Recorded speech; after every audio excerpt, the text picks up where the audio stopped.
Prince Andrew, come out to play! Oh, Prince Andrew, come out to play! Because this story only made headlines for all of 5 minutes until the suspension of the UK Parliament took over the headline cycle, I'm sure many of you missed this story. And that, of course, is the story of Jeffrey Epstein's accuser urging Prince Andrew to come clean. Or I suppose a better title for this article would have been one of Jeffrey Epstein's many accusers urges Prince Andrew to come clean, because he does have many accusers. As we'll see from this article, he has about 15 accusers, and I say about 15 accusers because that's what the article gives. I don't know why it doesn't give a precise number, but it says about 15. Is about 15 14? Is it 14 and a half? 14 and a quarter? I don't know, but about 15. So let's jump into this article. It says, a woman who accused the late financier Jeffrey Epstein of sex abuse and alleged she was forced to have sex with Prince Andrew as a 17-year-old has urged the UK royal to come clean. Of course, the Duke of York denies these accusations, even though there's this picture with him and the accuser. And you even have Miss Ghislaine Maxwell in the back there, Jeffrey Epstein's co-conspirator. She was basically the woman who would go out and get these young girls for Epstein and the other pedophiles. And, I mean, everything about this picture just looks weird. This girl definitely looks like she's about 17 in this picture. Prince Andrew looks like he can be her father there.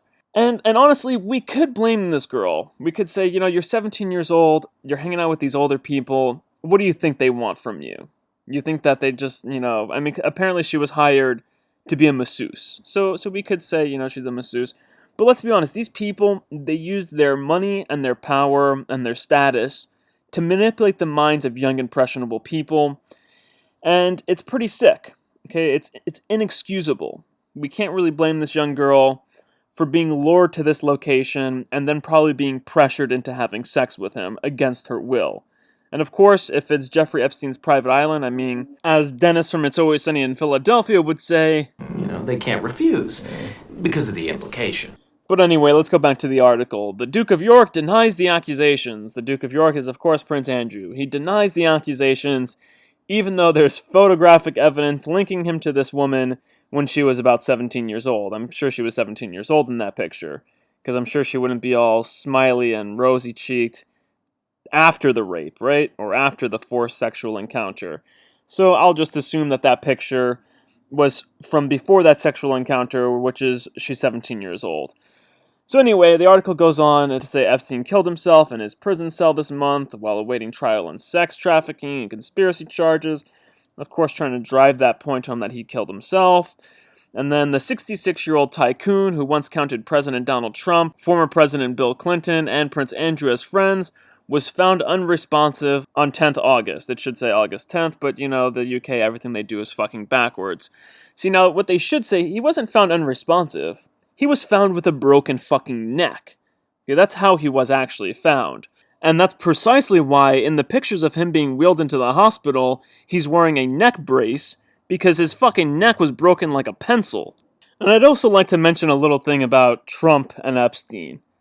A lot of people believe this bullshit that Trump says that him and Epstein weren't friends, that he threw him out of his Mar-a-Lago resort or club or whatever, and that Epstein was better friends with Bill Clinton. Yet, and this is by no means me saying that I like Bill Clinton, I'm just pointing out a fact here. I find it funny that you can find three pictures of Trump and Epstein from totally separate events and totally separate locations and totally different periods in time. You can find 3 pictures of Trump and Epstein. You can find the older picture, when Trump was younger and Epstein was a little bit younger. But then there's this picture of just Trump and Epstein, and you can see Trump's tie here is a pink tie. And then there's a picture of Trump and some bozo, and then Epstein and this Madam Maxwell. And you can see that this is another picture. Trump's tie is red here.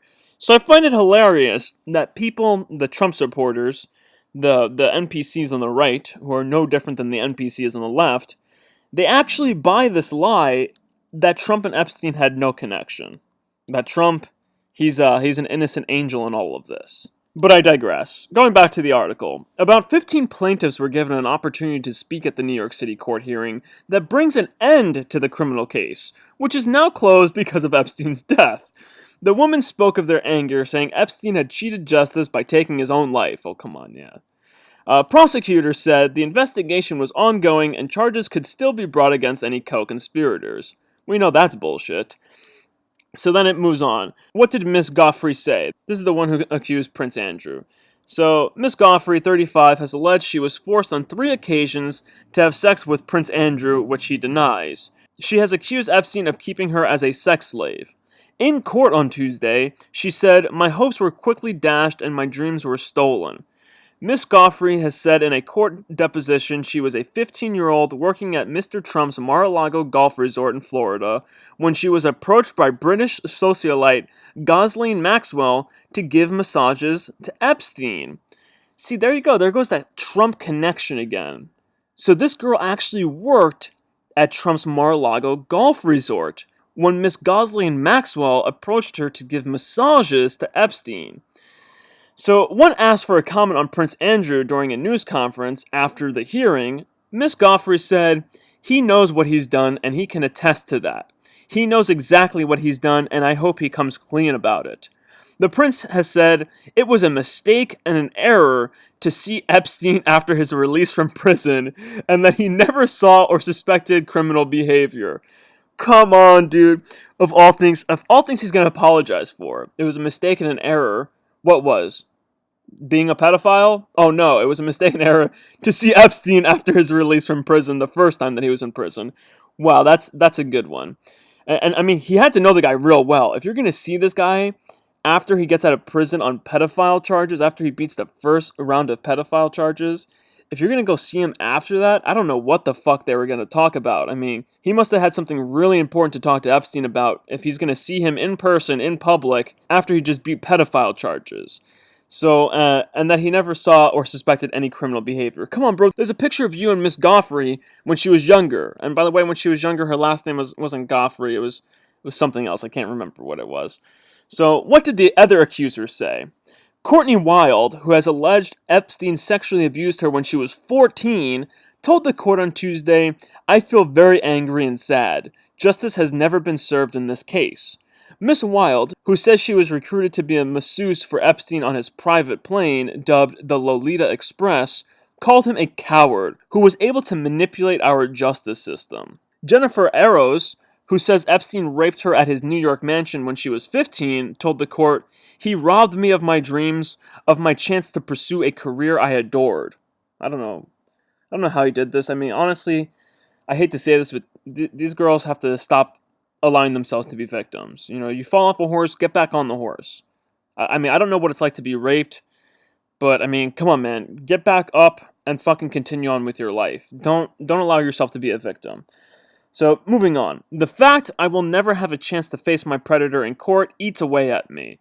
They let this man kill himself and kill the chance for justice for so many others. Another woman, Shantae Davis, told the court, "I will not let him win in death." Miss Davis said she was raped by Epstein on his private island after being hired to give him massages. Another woman, who chose to withhold her name, fought back tears as she told the court, "We do need to know how he died. It felt like a whole new trauma. It didn't feel good to wake up that morning and find that he allegedly committed suicide." I like her language. She's a smart cookie. I don't think she's buying the official story. A number of accusers have filed lawsuits against Epstein's estate. 2 days before his death, he signed a will funneling his $577 million in assets to a trust fund. So what was said about Epstein's death? Judge Richard Berman, who scheduled the hearing, began on Tuesday by observing that the case had taken, quote, "a rather stunning turn of events." Come on, it wasn't stunning, everyone saw it coming. Reed Wingerton, an attorney for Epstein, asked the judge to look into the circumstances of his client's death.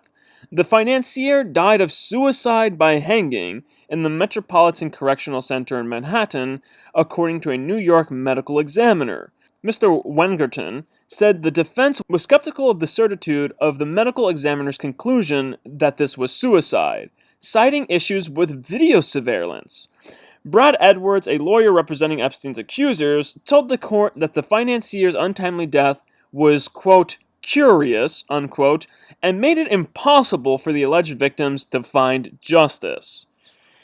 So it says a little bit more. This is the last thing it really says. Authorities have told the Washington Post that one hallway camera near Epstein's prison cell has unusable footage, though clearer footage was captured in the vicinity. It is unclear what was visible in this footage or why the other video was not usable. The FBI and Department of Justice are investigating the incidents to determine if there was any foul play. So there was a lot of rumors about the cameras not having usable footage or something being wrong with the cameras. So this ends the rumors. This is BBC reporting. BBC is a pretty reputable news source, even though it's garbage. It's kind of a garbage news channel, kind of a garbage news website too. But it's still reputable enough that when they publish this information, you know it's not bullshit. Anyway, I'm going to end the video here, and before I go, I'm just going to say that I'm not going to do any more last week's madness videos, because I felt like there were too many stories I was rushing through, and I felt like many of those stories deserve their own video. But don't worry, I'm not going to turn this channel into just a covering news channel. I'm going to be still making other videos. I'm trying to squeeze out another uncensored history of the club. I'm trying to get another argument against the Constitution.